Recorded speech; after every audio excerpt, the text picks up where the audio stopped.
이스라엘 현자의 예언, 마지막 구원의 땅 한국. 이 미래 예언의 출처는 20세기 중후반 이스라엘 북부의 고즈넉하고 신비로운 도시 해발 900m 산자락에 고립된 채 별빛과 가장 가까이 맞닿아 있는 체파트입니다. 이곳은 16세기부터 유대 신비주의 카발라의 심장부였으며 세상의 소란을 피해 신의 비밀에 더 가까이 다가서려는 영혼들이 모여들었던 성스러운 은신처입니다. 바로 이 안개와 신비로 둘러싸인 도시에서 평생을 은둔하며 신의 언어를 해독하려 했던 한 명의 현자가 있었습니다. 그의 이름은 엘리에제르 벤 솔로몬. 그는 대중 앞에 나서기를 극도로 꺼렸습니다. 그의 이름과 그가 꿰뚫어 본 경이로운 지혜는 오직 영적 계승이 허락된 소수의 제자들에게만 마치 깨지기 쉬운 성물을 다루듯 비밀스럽게 전해졌습니다. 그는 단순한 종교 연구가가 아니었습니다. 그는 신이 이 우주를 창조할 때 사용했던 설계도, 그 거대한 청사진의 비밀이 암호처럼 숨겨져 있다는 토라의 심층을 탐구하는데 일생을 바친 신의 암호 해독가였습니다. 그가 탐구한 카발라는 신의 본질과 우주의 질서를 세피로트라 불리는 10개의 신성한 광구를 통해 설명하는 생명의 나무 사상을 근간으로 합니다. 하지만 엘리에제르 벤 솔로몬은 이 지식의 표면에 머무르지 않았습니다. 그는 더 깊은 곳, 더 위험한 영역으로 들어갔습니다. 그는 성서의 모든 단어와 문장을 숫자로 치환하여 그 안에 숨겨진 신의 의도를 해석하는 게마트리아의 대가였습니다. 또한 카발라의 가장 심오하고 난해한 텍스트로 알려진 조하르, 광휘의 서를 통해 시간의 장벽을 넘어 과거와 현재, 그리고 미래의 사건들을 하나의 거대한 테피스트리로 읽어내는데 독보적인 경지에 올랐다고 전해집니다. 그에게 성서는 살아 숨쉬는 유기체이자 현재와 미래를 동시에 비추는 살아있는 거울이었습니다. 우주의 모든 법칙과 인류 역사의 모든 분기점이 그 안에 정교한 암호로 새겨져 있다고 그는 믿었습니다. 그의 제자들은 그가 신의 언어로 쓰인 이 거대한 우주의 청사진을 해독하는 성스러우면서도 두려운 능력을 지녔다고 굳게 믿었습니다. 그는 왜 평생을 은둔해야만 했을까요? 그것은 그가 보아보는 미래가 너무나도 무겁고 어쩌면 세상이 감당하기에 너무나도 위험했기 때문일지도 모릅니다. 그는 자신의 지식이 인류의 영적 진화에 대한 중대한 열쇠임을 알기에 때가 되기 전까지 이 비밀을 굳게 봉인했던 것입니다. 그리고 마침내 그가 세상을 떠나기 전 몇몇 제자들에게 인류의 미래에 관한 몇 가지 중요한 예언을 남겼습니다. 놀랍게도 그의 예언들은 당시 세계의 패권을 다투던 거대한 두 제국, 미국과 소련이나 화약구였던 중동의 분쟁을 향하고 있지 않았습니다. 그의 시선은 그 모든 혼돈의 중심을 넘어 인류 문명이 맞이할 가장 거대한 영적 위기와 그 절망적인 위기를 극복할 단 하나의 예상치 못한 한 줄기 빛에 고정되어 있었습니다. 그리고 그 빛이 시작될 장소로 그는 주저함 없이 동아시아의 작은 반도, 역사의 변방이라 여겨졌던 땅 한국을 지목했습니다. 과연 그는 무엇을 보았던 것일까요? 왜 수천 년의 지혜가 흐르는 예루살렘도, 세계 문명의 중심이라는 로마나 워싱턴도 아닌 저 극동의 작은 나라가 인류 구원의 새로운 중심이 될 것이라고 예언했을까요? 엘리에제르 벤 솔로몬의 마지막 예언, 그가 지목한 한국의 운명이라는 충격적인 퍼즐을 맞추기 전에 우리는 먼저 그가 던져준 다른 조각들이 어떻게 현실 세계에 정확히 들어맞았는지 냉정하게 검증해야만 합니다. 그의 예언이 지닌 무게를 이해하기 위해서는 그가 남긴 다른 예언들이 추측이 아닌 시대를 꿰뚫는 영적 통찰이었음을 확인해야 하기 때문입니다.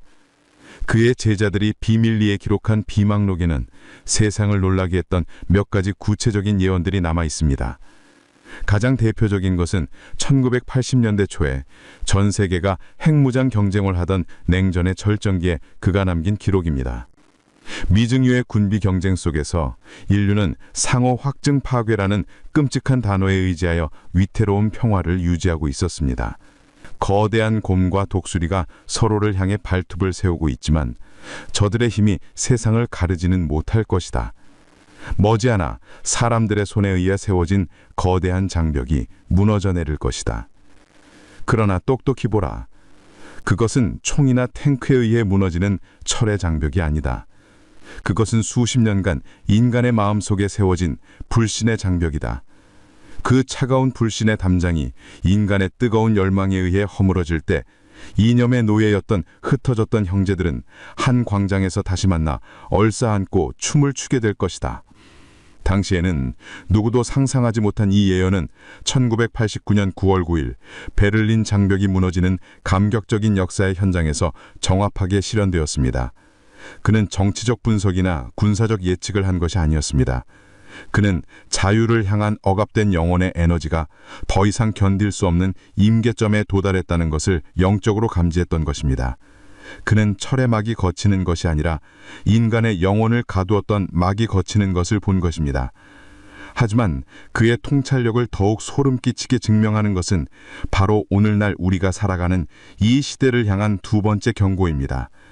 그는 컴퓨터조차 대중화되지 않았던 시절, 네트워크라는 개념조차 희미했던 시절에 이렇게 경고했습니다.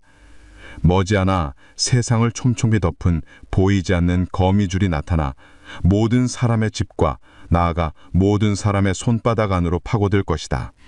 그 거미줄을 통해 인류는 역사상 가장 방대한 지식을 손에 넣게 될 것이다. 인류는 스스로 신이 되었다고 착각할 만큼 박식해질 것이다. 그러나 뒤에야 그의 예언은 진짜 무게를 드러냅니다. 그러나 지식의 강물이 넘쳐날수록 지혜의 샘은 말라붙을 것이며 사람들은 더 많이 알게 될수록 더 깊이 고립될 것이다. 인류는 그 거미줄 안에서 그 어느 때보다 연결되었다고 믿을 것이지만 실은 각자의 영혼은 그 어느 때보다 고립될 것이다. 지식의 홍수 속에서 우리는 가장 목마른 존재가 될 것이며 소통의 광장 속에서 가장 외로운 존재가 될 것이다. 이것은 인터넷과 스마트폰의 등장을 놀라울 정도로 정확하게 묘사한 것입니다. 하지만 더 무서운 것은 그 뒷부분, 바로 그 역설에 대한 통찰입니다. 지식은 넘치지만 지혜는 마르고 연결될수록 고립된다. 우리는 지금 이 예언의 한복판에 살고 있습니다. 우리는 손가락 하나로 우주의 지식을 검색할 수 있지만 정작 어떻게 살아야 하는지, 나는 누구인지에 대한 근본적인 지혜를 잃어버렸습니다. 소셜미디어 속 수많은 친구와 팔로워 속에서 우리는 가장 극심한 고독감을 느낍니다. 지식의 홍수 속에서 우리는 무엇이 진실인지 판단할 능력을 잃고 알고리즘이라는 보이지 않는 거미줄에 갇혀 표류하고 있습니다. 이러한 예언들은 엘리에제르 벤 솔로몬이 단순한 몽상가가 아님을 명백히 증명합니다. 그는 카발라의 신비로운 지혜를 통해 시대의 표면 아래에서 흐르는 거대한 영적 조류를, 인간 의식의 거대한 흐름을 읽어낼 수 있었던 관찰자였습니다. 과거의 사건들을 놀랍도록 정확하게 짚어냈던 엘리에제르 벤 솔로몬의 시선은 이제 인류가 맞이할 미래의 한복판, 아니 우리가 이미 그 한복판에 들어서 있으며 애써 외면하고 있는 지금 여기의 현실을 향합니다. 그의 마지막 예언은 희망을 이야기하기에 앞서 인류 전체가 통과해야만 하는 어둡고 혹독한 터널에 대해 먼저 경고하고 있습니다. 그는 이 시기를 영적 암흑기 혹은 거대한 공허의 시대라고 불렀습니다. 이것은 먼 미래의 디스토피아가 아닙니다. 이것은 바로 21세기, 우리가 살아가는 지금 이 시대의 가장 날카로운 초상화입니다. 그의 예언에 따르면 인류는 역사상 그 어느 때보다 가장 풍요로운 물질적 번영을 이루게 됩니다. 과학기술은 신의 영역이라 불리던 생명 창조와 시공간의 한계에 도전하는 듯 눈부시게 발전합니다. 인간은 마침내 세상의 모든 것을 소유하고 통제하고 예측할 수 있다는 거대한 오만에 빠져들게 됩니다. 바로 이 정점의 순간, 인류는 역사상 가장 위험하고도 교묘한 우상 숭배에 직면하게 됩니다. 그 우상은 고대 돌이나 나무로 만들어진 형상이 아닙니다. 하늘에 있지도 않습니다. 그 우상은 바로 자기 자신과 스스로가 만들어낸 숫자와 물질적 가치들이라고 그는 지적했습니다. 엘리에제르 벤 솔로몬은 제자들에게 경전의 구절을 인용하며 이 새로운 시대의 우상 숭배를 이렇게 경고했다고 전해집니다.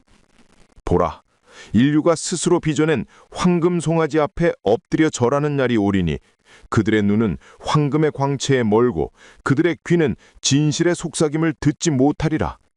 그 황금 송아지는 때로는 부의 형태로, 때로는 권력의 형태로, 때로는 명예와 인기의 형태로 나타날 것이다. 하지만 이 시대에 나타날 가장 무섭고 거대한 황금 송아지는 바로 스스로를 숭배하는 인간의 자아 그 자체이다. 인간은 스스로가 신이 되었다고 착각하며 오직 자신의 욕망과 쾌락 그리고 자신의 존재 증명만을 유일한 선으로 숭배하게 될 것이다. 그의 예언은 현대사회의 병폐를 정확히 관통합니다. 그들은 더 높이 쌓고 더 빨리 달리고 더 많이 소유하는 것을 유일한 가치로 여기게 될 것이다. 생명의 존귀함은 숫자로 계산될 것이다. 연봉, 아파트 평수, 자동차의 배기량, 주식 계좌의 잔고, 그리고 SNS의 팔로워 숫자가 그 사람의 존재 가치를 증명하고 대체하는 시대가 될 것이다. 사랑과 자비, 연민과 같은 영혼의 가치들은 거래의 수단으로 전락하거나 계산 불가능하다는 이유로 어리석음으로 치부될 것이다. 내면의 목소리를 듣는 지혜와 성찰은 생산성이 떨어진다는 이유로 경멸당할 것이다. 신이 세상을 보시기에 좋았더라 하며 만든 생명의 질서를 인간 스스로가 거스르고 파괴하며 오직 효율과 경쟁 그리고 무한한 성장에 혼돈을 숭배하는 악한 세상을 만들게 되리라. 이 예언은 단순히 물질주의를 비판하는 것을 넘어섭니다. 이것은 인류 문명의 근본적인 방향이 신의 섭리, 즉 우주의 근본 질서와 정반대로 나아가고 있음을 경고한 것입니다. 사람들은 더 이상 하늘의 별을 보며 영혼을 꿈꾸지 않고 손안의 작은 화면이 보여주는 찰나의 쾌락에 중독될 것입니다. 그의 두 번째 예언이었던 보이지 않는 거미줄, 즉 알고리즘이 추천하는 자극적인 영상과 편향된 정보의 감옥에 갇혀서 스스로 생각하고 판단하는 고귀한 능력을 잃어버리게 될 것입니다. 공동체의 유대감은 희미해지고 각 개인은 원자화된 섬처럼 고립되어 끊임없는 불안과 무한 경쟁 속에 살아남기 위해 발버둥치게 됩니다. 엘리에제르 벤 솔로몬이 말한 이 시대의 가장 큰 비극은 빈곤 속의 결핍이 아니라 풍요 속의 절대적인 결핍, 즉 모든 것을 가졌지만 정작 내가 왜 살아가는지, 삶의 의미가 무엇인지에 대한 근본적인 답을 잃어버리는 데 있습니다. 물질은 역사상 가장 넘친하지만 영혼은 가장 굶주리고 연결망은 촘촘하지만 인간관계는 가장 단절되며 지식은 폭발하지만 지혜는 실종된 시대. 이것이 바로 그가 본 거대한 공허의 시대의 낱날한 모습입니다. 이러한 영적 암흑기는 특정 지역이나 문화에 국한되지 않습니다. 그의 예언대로 보이지 않는 거미줄을 통해 이 공허의 바이러스는 전 세계로 순식간에 퍼져나가 모든 인류를 집어삼킬 것이라고 합니다. 그리고 이 깊은 어둠과 혼란, 이 거대한 공허 속에서 인류는 스스로를 구원할 능력을 완전히 상실하게 됩니다. 바로 이 절망의 순간, 모든 것이 끝이라고 생각되는 바로 그때, 낡은 시대가 스스로의 모순을 견디지 못하고 무너지기 시작할 때 비로소 새로운 시작을 위한 준비가 시작된다고 엘리에제르 벤 솔로몬은 예언합니다. 세상의 어둠이 가장 짙게 깔릴 때 새벽의 빛이 가장 절실해지는 것처럼 말입니다. 이 극심한 영적 공허함이야말로 새로운 구세주가 새로운 시대의 빛이 등장해야만 하는 필연적인 시대적 배경이 되는 것입니다. 그는 이것이 끝이 아니라 낡고 병든 시대가 종말을 고하고 새로운 시대의 탄생을 알리는 거대한 진통의 시작이라고 설명합니다. 그는 구세주의 등장이 임박했음을 알리는 이 낡은 시대가 스스로 붕괴하는 몇 가지 명백한 징조들이 세상에 나타날 것이라고 예언했습니다. 이 징조들은 종말의 신호가 아니라 새로운 시대를 여는 격렬한 신호입니다.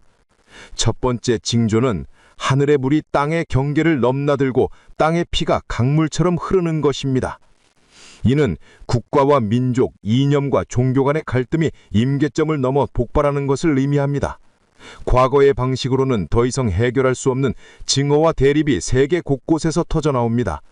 이것은 단순히 영토를 차지하기 위한 고전적인 전쟁만을 의미하지 않습니다. 자원을 차지하기 위한 하늘의 불, 즉 드론과 미사일이 경계를 넘나들고 보이지 않는 사이버 공간에서의 전쟁이 현실을 파괴하며 무엇보다 인간의 마음속에 심겨진 혐오라는 불길이 모든 이성을 태워버릴 것을 의미합니다.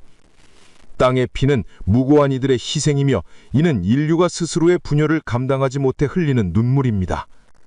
두 번째 징조는 눈에 보이지 않는 역병이 세상을 덮은 것입니다. 엘리에제르 벤 솔로몬이 말한 역병은 물론 육체의 질병을 포함합니다. 전 세계를 공포로 몰아넣는 팬데믹은 사람들을 물리적으로 격리시키고 죽음에 이르게 할 것입니다. 하지만 그는 이보다 더 무서운 역병을 경고했습니다. 그는 사람의 몸이 아닌 영혼을 병들게 하는 불신과 분열의 역병이 창궐하리라 하고 말했습니다. 육체의 질병은 언젠가 백신으로 극복할 수 있지만 영혼의 질병은 그렇지 않습니다. 이웃이 이웃을 믿지 못하고 가족조차 서로를 의심하며 사회는 진실과 거짓의 경계가 무너진 채 극단적인 분열과 혐오로 신음하게 될 것입니다. 사람들은 서로를 잠재적인 적으로 간주하며 공동체는 면역력을 잃고 안에서부터 썩어 문드러질 것입니다. 이것은 육체의 암보다 더 근원적이고 치명적인 영혼의 암입니다. 세 번째 징조는 세대의 지혜가 단절되는 것입니다. 젊은이들은 나아갈 길을 알지 못해 공허한 눈으로 세상을 방황하고 늙은이들은 자신이 가진 지혜를 나누기보다 침묵으로 감추게 될 것이다. 이는 세대 갈등을 넘어 인류가 쌓아올린 지혜의 전수, 그 연결고리가 끊어지는 것을 의미합니다. 경험에서 비롯된 연륜과 통찰은 꼰대라는 단어 하나로 폄훼되어 낡은 것으로 지부됩니다. 반대로 젊은임의 열정과 새로운 감각은 방향을 잃고 소모적인 분노로 표출되거나 알고리즘이 추천하는 찰나의 쾌락 속에서 표류하게 될 것입니다. 사회를 이끌어야 할 지혜의 등불이 꺼지고 미래를 짊어져야 할 세대는 어둠 속에서 길을 잃어버립니다. 마지막으로 그는 땅과 하늘이 본래의 모습을 잃고 신음하는 것을 징조로 꼽았습니다. 땅이 제사를 고통스럽게 흔들고 뜨거운 숨을 내쉬며 물이 제자리를 벗어나 인간의 터전을 삼킬 것이다. 하늘은 더 이상 맑은 빛을 보여주지 않고 계절의 질서가 무너져 생명이 자라기 힘든 환경이 되리라. 이는 오늘날 우리가 목도하고 있는 처절한 기후위기와 전례 없는 자연재해의 급증을 떠올리게 하는 섬뜩한 경고입니다. 이것은 지구가, 가이아가 인류의 끝없는 탐욕과 영적 공허함에 반응하여 보내는 마지막 구조 신호이자 스스로를 정화하려는 몸부림일지도 모릅니다. 엘리에제르 벤 솔로몬은 이 끔찍한 네 가지 징조들이 인류를 향한 신의 일방적인 저주나 심판이 아니라고 거듭 강조합니다. 오히려 이것은 낡고 병든 세상이 거대한 공허라는 스스로의 모순과 무게를 이기지 못하고 무너져 내리는 필연적인 붕괴의 과정이며 새로운 생명, 즉 새로운 시대가 태어나기 위해 반드시 겪어야 하는 거대한 산통과도 같다고 설명했습니다.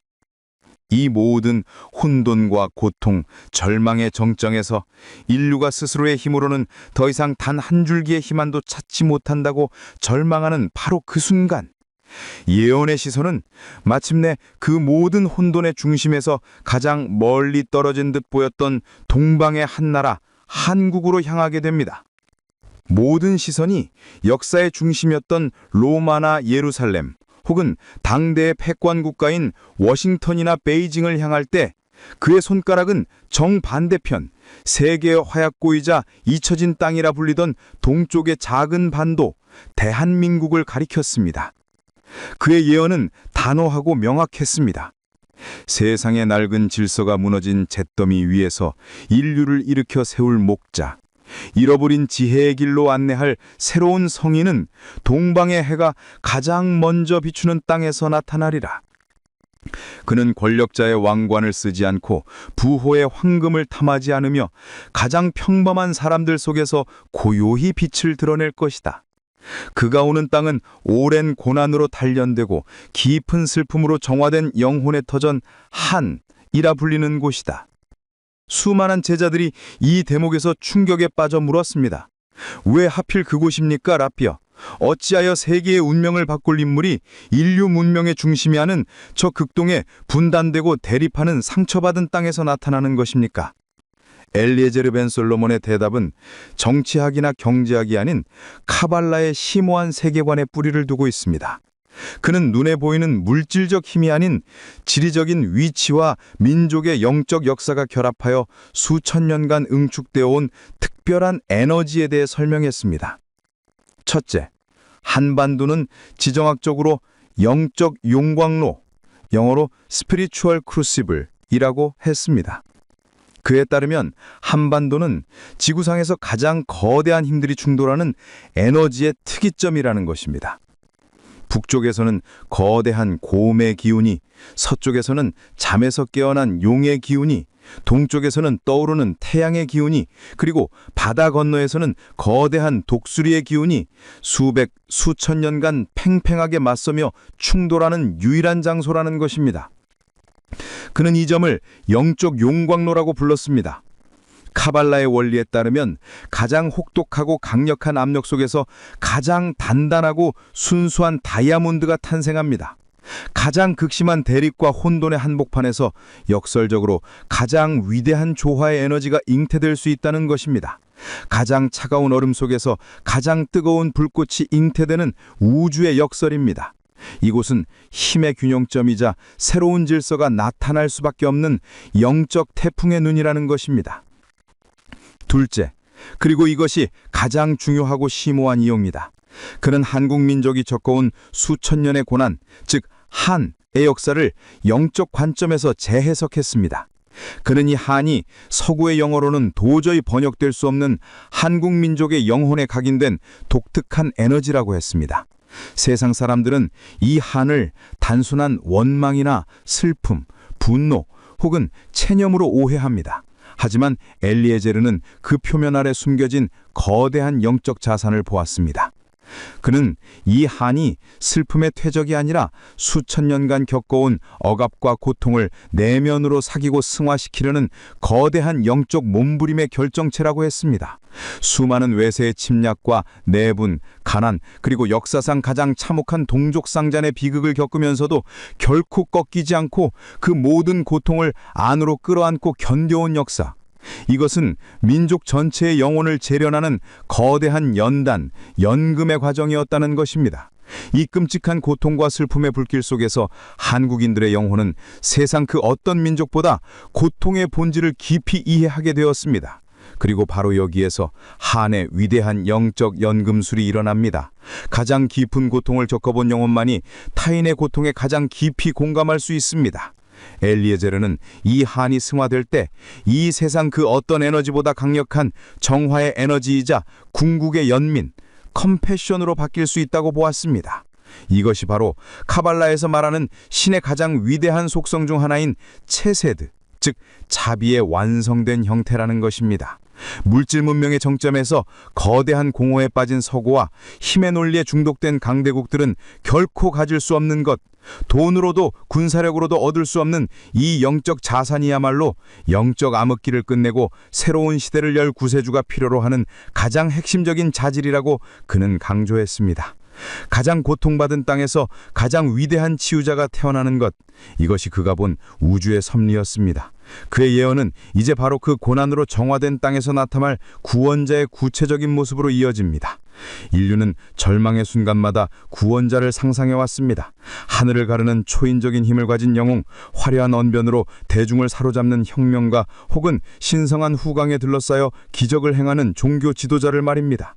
하지만 엘리에제르가 본 예언의 속의 구세주는 그 모든 이미지와 정반대의 모습으로 우리 곁에 다가옵니다. 그는 가장 낮은 곳에서 피어나는 들꽃처럼 가장 평범하고 눈에 띄지 않는 모습으로 나타날 것입니다. 그의 외모는 지극히 평범하여 시장의 상인과도 다르지 않고 밭을 가는 농부와도 다르지 않을 것입니다. 그는 화려한 옷을 입지 않으며 명예나 권력을 갈망하지도 않습니다. 그의 이름은 세상에 널리 알려지지 않을 것이며 스스로를 드러내기 위해 목소리를 높이는 일도 없을 것입니다. 그는 부자나 권력자가 아닌 영적 암흑기에 가장 고통받는 이들, 가난하고 소외된 이들의 이웃으로 살아가며 그들의 고통을 가장 가까이에서 함께할 것입니다. 세상은 그의 위대함을 한눈에 알아보지 못할 것입니다. 심지어 그의 곁을 스쳐 지나가면서도 그와 대화를 나누면서도 그가 누구인지 깨닫지 못할 수도 있습니다.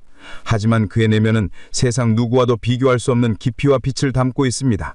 영적으로 깨어있는 자, 거대한 공허 속에서도 순수한 마음을 가진 자만이 그의 진정한 모습을 감지할 수 있을 것입니다. 예언은 그의 내면적 특징, 그가 지닌 신성한 심의 본질을 카발라 생명의 나무의 핵심 개념을 통해 다음과 같이 묘사합니다.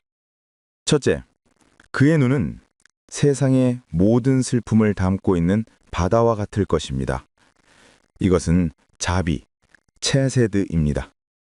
그의 시선은 한 인간의 삶을 넘어 인류가 겪어온 모든 고통의 역사를 꿰뚫어보는 듯한 깊이를 지니고 있습니다. 그러나 그 깊은 슬픔의 바닥에는 마르지 않는 연민과 자비의 샘이 있습니다. 그를 마주하는 것만으로도 사람들은 자신의 가장 깊은 상처와 어두운 비밀까지도 판단받는 것이 아니라 이해받고 수용받는 듯한 절대적인 위로를 얻게 될 것입니다.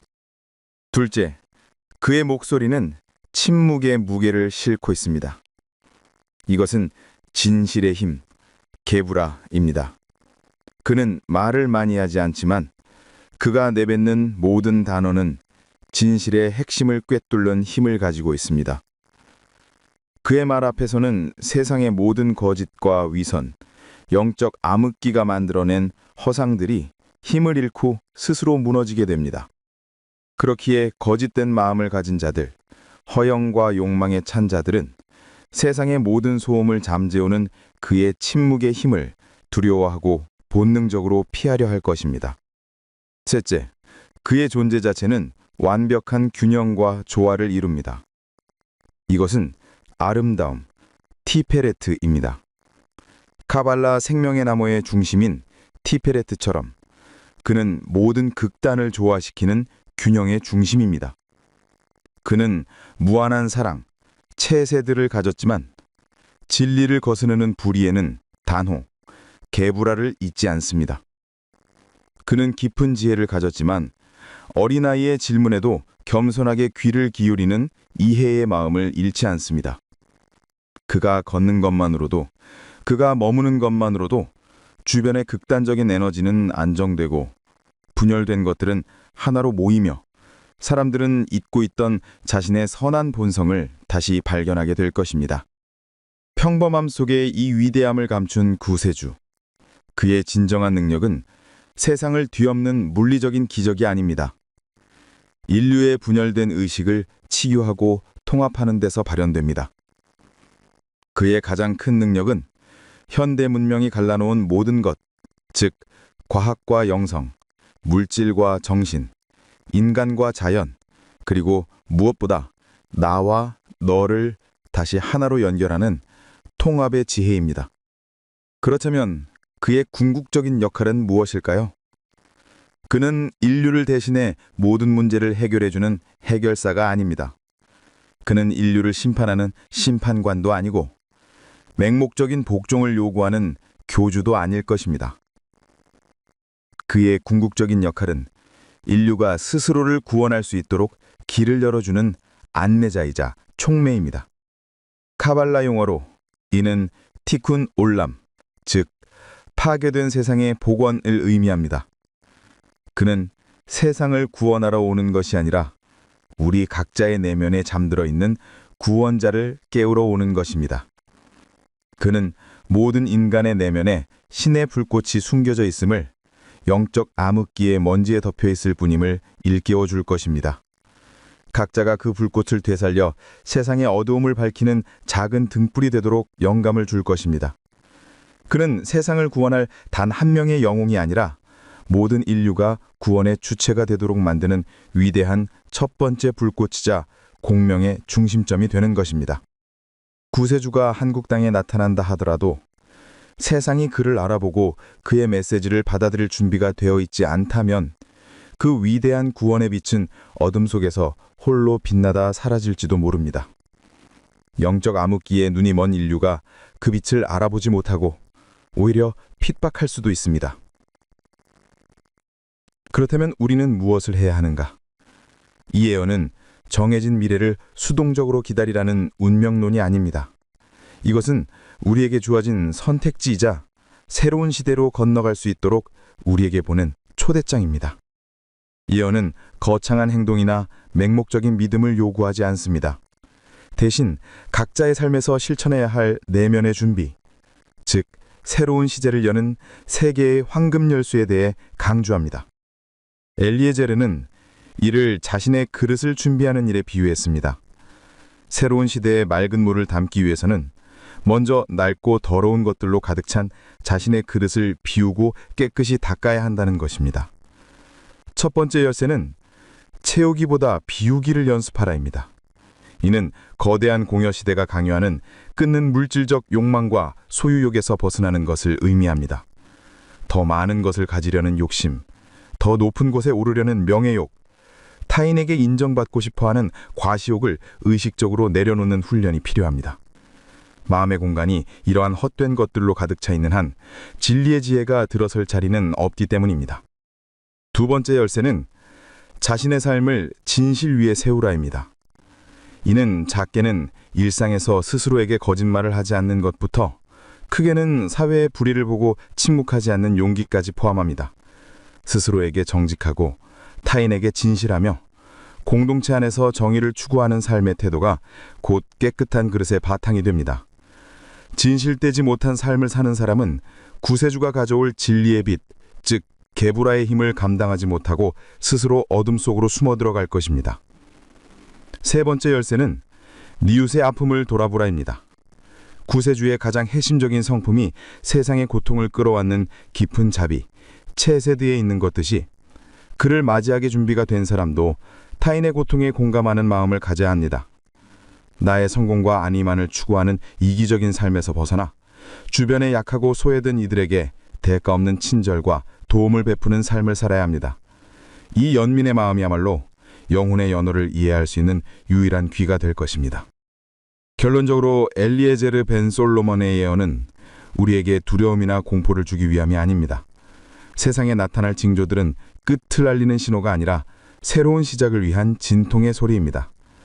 그의 예언은 우리에게 수동적으로 구세주를 기다리라고 말하지 않습니다.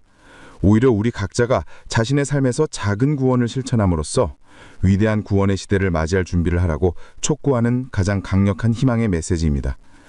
구세주를 기다리는 가장 좋은 방법은 우리 스스로가 작은 구원이 되는 것입니다. 구세주는 홀로 세상을 바꾸는 영혼이 아니라 이 세계의 열쇠로 준비된 수많은 사람들의 마음을 하나로 연결하여 새로운 세상을 함께 열어갈 첫 번째 불꽃이 될 것입니다.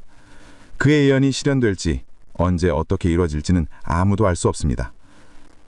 하지만 한 가지는 분명합니다. 그의 메시지는 먼 미래의 신비로운 이야기가 아니라 바로 오늘을 살아가는 우리의 삶의 기로에서 바로 지금 이 순간에 우리의 선택에서 시작되고 있다는 것입니다. 어떤 세상을 맞이할 것인지는 결국 우리 각자의 선택과 실천에 달려 있을지 모릅니다. 여러분이 생각하시는 분이 있다면 댓글로 남겨 공유해 주세요. 시청해 주셔서 감사합니다.